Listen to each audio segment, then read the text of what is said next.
In the middle of last season, I travelled to Oregon in the United States of America to get fitted for my brand new L.A.B OS1i HS. I had it in the bag all of last season. I absolutely loved it. I hold lots and lots of putts with it and became very, very confident. But am I gonna sell this L.A.B putter? Am I gonna throw it away and get it out of the bag for the brand new DF3 putter? This is a putter that's been long awaited by L.A.B fans around the world, and today I'm going to put a little bit of a comparison together because I had this in the bag in Orlando. I had it in the bag a couple of weeks here in the UK. So when it comes to the similarities and the differences between the L.A.B HSI and of course this brand new DF3i, they are very similar. They both have the inserts, and as you can see I do have a blacked out insert in the HS, but the big difference is of course where the shaft goes into the head. So you can see it is heel shafted, which is what HS stands for, in the HS, and we have that riser that is a different length depending on your lie angle of the putter. So the beauty about this is L.A.B are able to fit different lie angles now in low torque putters.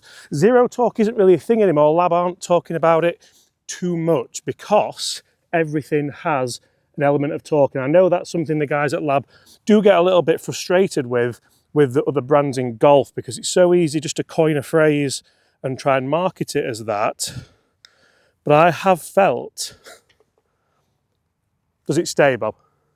I have felt really, really comfortable using this HS because I tried to get into the L.A.B putters because I saw the benefits. I saw other people use them with the Mez 1 and it did work. I did get some really nice benefits. I did start putting really, really well. But the fact that I can now have this HS model with the insert, so I can obviously get a really nice pace and speed on the greens here, I think works really, really nicely for me. Now, the thing with the HS is it actually has to have the insert in there for the low torque element of it, because it has to have the weight forward in the head.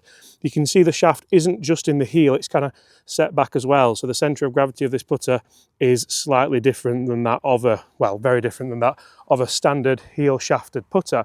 I do love the shape of this. I just went through a couple of rounds where I feel like the honeymoon period maybe went a little bit and I wasn't putting as well on short putts. But I do massively feel as though with this putter, I'm always going to be there or thereabouts. I'm always going to have a really nice distance control.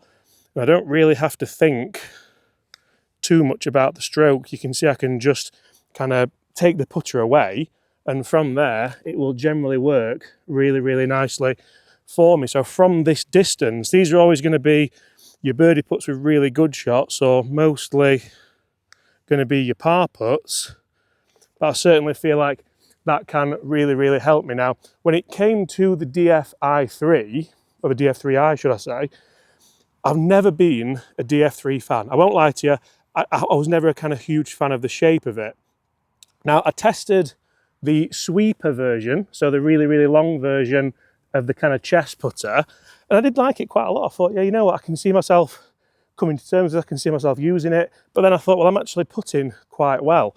And I did like the feel of the insert in the HS model. So when I did test it without the insert, I was a little bit kind of, I don't know, it felt really soft off the face, which if you're on really, really firm greens is okay. But we have this insert in now, and it's designed for 2% more roll. So on kind of 15 feet, you generate around half a foot. Is that correct, Bob, I think? I think that's correct.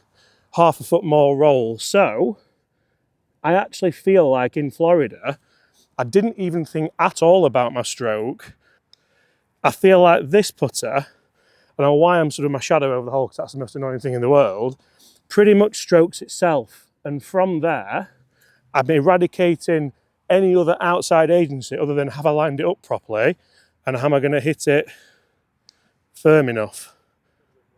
It did jump right on me, that one, didn't it, Bob? But for me, I am a tinkerer. I'm a known tinkerer. I always have different putters in the bag. I very rarely have a putter in the bag for more than about kind of 6 months, which you could say is a bad thing, you could say is a good thing, but I certainly feel like this, I've grown to like the shape of it. So I have it in the same specs as the HS. We have that Diamana putter shaft in there, which is an upgrade. I do have it a little bit upright as a lie angle, and I have that lovely kind of forward press grip. Which one is it? It's a press pistol 2 degree, that one. And I think a low torque putter has to have that. If you don't have that in a low torque putter, I really think you are struggling to square the face up. This is a much more difficult putt, Bob, than the one we've just hit with the HS.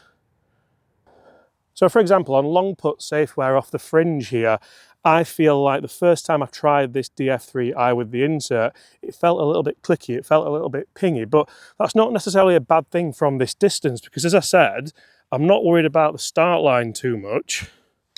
All I'm thinking about is, can I get the desired distance from this distance out here? And I do feel like having that insert does massively help us with that. I don't have to feel like I hit it as firm. Obviously, we're going to have that as well with the HS. And Bob's just said off camera, you're miles better with the HS on long putts, but you're miles better with the DF3i on short putts. So thanks for that, Bob. That's really just kind of made me a little bit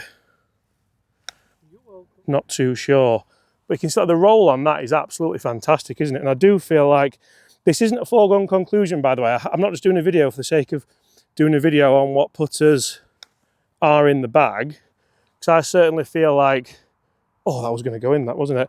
I certainly feel like the display we put on in Orlando with this, for a putter that, to be honest, I don't get out of the bag thinking, oh, that looks delightful, I can't wait to hit this putt. I get it out of the bag and it's more a necessity, thinking, you know what, we can have a go with that. I don't feel like I have to hit it too well. And I really feel as though it's just going to do the work for me.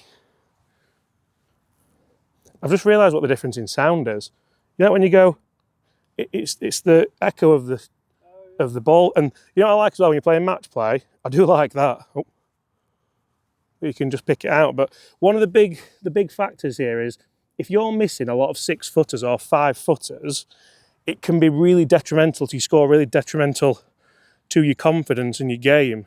With this, I just don't, even with that, I just don't feel like I'm going to miss. And when we're putting together scores on the Money Ladder series, there were a few holes where if we would have missed putts from these distances, it would have been really detrimental to the scores and, of course, to any kind of confidence factor that we're trying to get. With this putter, it feels like you're literally just shelling peas and trying to get the distance right. With the HS, I was getting cocky there, I'm sorry, Bob. With the HS, though, I do feel as though I have to think about the movement a little bit more. That's not to say I've given up on it, but from here I've had a few that I've like shoved and a few that I've pulled.